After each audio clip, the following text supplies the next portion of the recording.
This is one of those games that remind me why indie games are so cool and why we definitely need more of them. I just don't see how in a AAA or even a AA game, the basic game loop would be collecting plants, identifying them correctly, and then selling them to various quirky customers in a gritty English town. That's basically what Strange Horticulture is all about.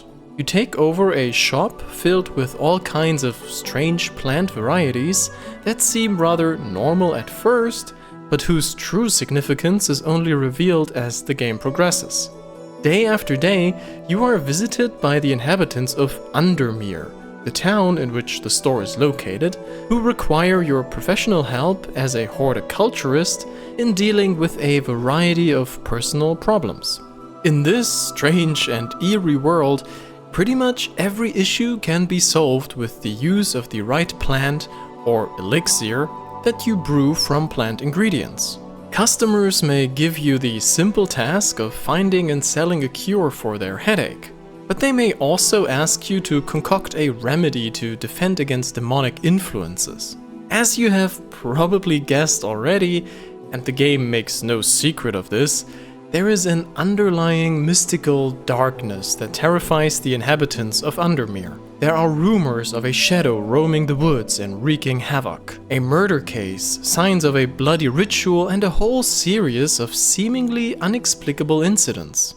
The story setup is rather simple, but becomes more and more intricate and obscure as the game goes on. At some point, you really start feeling like an undercover detective investigating the supernatural phenomena occurring around Undermere, like a flower shop employee by day and an investigator of the occult by night.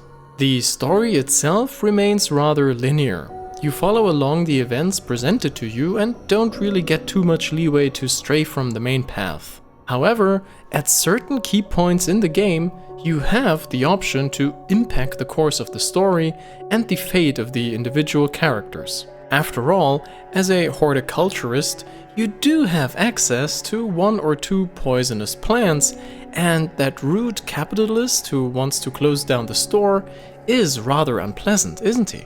Especially in the late game, your actions actually determine the outcome of the story quite drastically.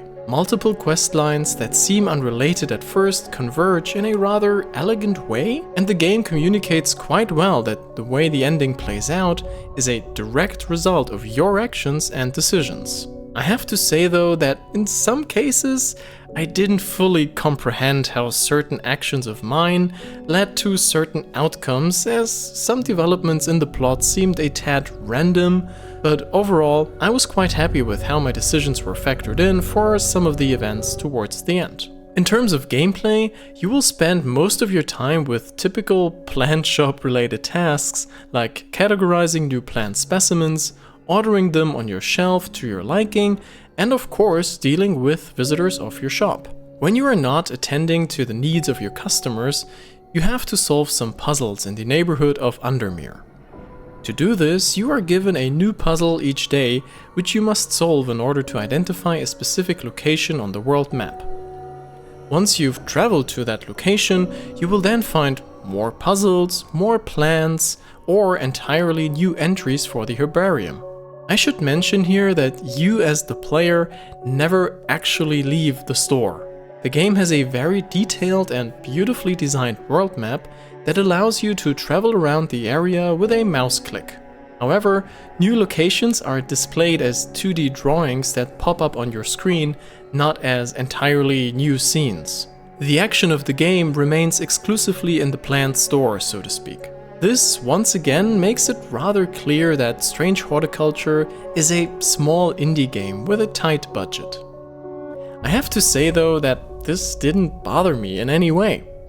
The drawings of the scenes are very well done and are completely sufficient to convey the feeling of actually visiting those places. Outside of tending the front desk of your shop, puzzle solving and traveling, the game encourages you to just take a breather and hang around in the shop by giving you optional activities that serve no game mechanical purpose, but are just there for the vibes and to increase immersion. Stuff like labeling and watering the plants, or simply petting the cat while listening to the rain outside. It's pretty chill.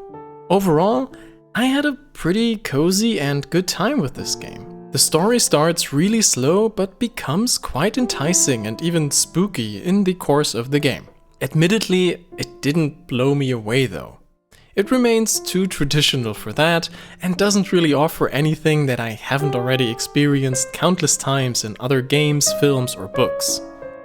It's just a fairly traditional Lovecraftian occult affair with some neat ideas but nothing really out of the ordinary.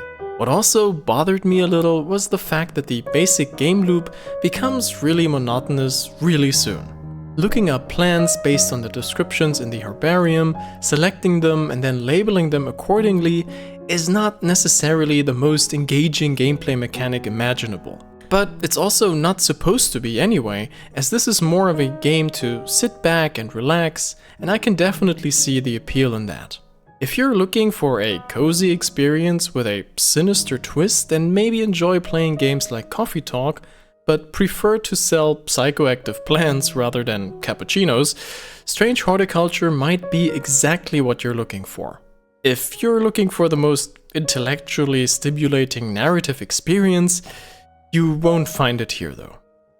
If you liked this video, please consider leaving a like and subscribe to my channel for more. Thank you for your attention.